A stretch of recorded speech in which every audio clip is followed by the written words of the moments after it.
আম, জাম, কাঁঠাল, লিচু যাই হোক না কেন আমাদের মধ্যবিত্তদের ধরা-ছোঁয়ার বাহিরে। এই কথাটা আমি কেন বলছি জানেন? এই লিচুগুলো যে দেখছেন না, এখানে আমাদের অনেক দিনের বেতনের টাকা জমিয়ে এই লিচুগুলো কিনা হয়েছে। 100 লিচু ছিল সেদিন, আমার হাজব্যান্ড 100 লিচু এনেছিল। এই বছরের এই প্রথম লিচু খাওয়া ছিল আমাদের। তো আমি গুনে দেখতে বলতেছিলাম তাকে যে আসলে 100টা আছে কি না। কারণ কি, এখন সব জায়গায় এতটা প্রতারণা নেমে গিয়েছে যে বলারও বাহিরে।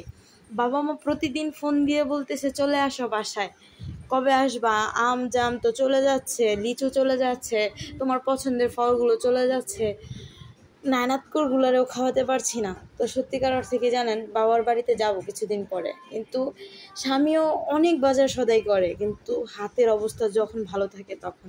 সবসময় তো আমাদের মধ্যবিত্তদের হাতের অবস্থা ভালো থাকে না। আমাদের যে কোনো জিনিসই দেখে শুধু চলে আসতে হয়, যখন সাধ্য হবে তখন আনার জন্য। কারণ সবসময় আমাদের কাছে সব কিছুর অ্যাবিলিটি পসিবল হয়ে থাকে না। এখানে লিচুগুলো আসলে সত্যিকার অর্থে এতটা দাম নিবে আমি কখনোই ভাবি নাই। এই লিচুগুলো প্রায় 700 টাকা নিয়েছে, যেখানে মনে করেন আমি প্রথমে বললাম যে কয়েকদিনের টাকা জমিয়েছি, আসলে কয়েকদিনের টাকা জমানোই ছিল। কারণ আমাদের সংসারের জন্য কিছুটা টাকা বরাদ্দ থাকে, ওইখান থেকে যদি আমরা আউটভাবে খরচ করতে চাই, ওইখানে আমাদের এক্সট্রাভাবে জমায়ে নিতে হয় আলাদা করে একটু করে। যে কারণে মানে হাজব্যান্ড আমার সেদিন বলতেছিল যে দেখো, উপরওয়ালা আমাদেরকে কতটা শৌখিন রাখছিল ছোটোবেলায়, বাবা মা কত কিছুই না খাওয়াইছে, কিন্তু এখন আমাদের ছেলে মেয়েদের খাওয়াইতে গেলে আমাদের 2-3 দিন ওয়েট করে তারপরে আনতে হয়।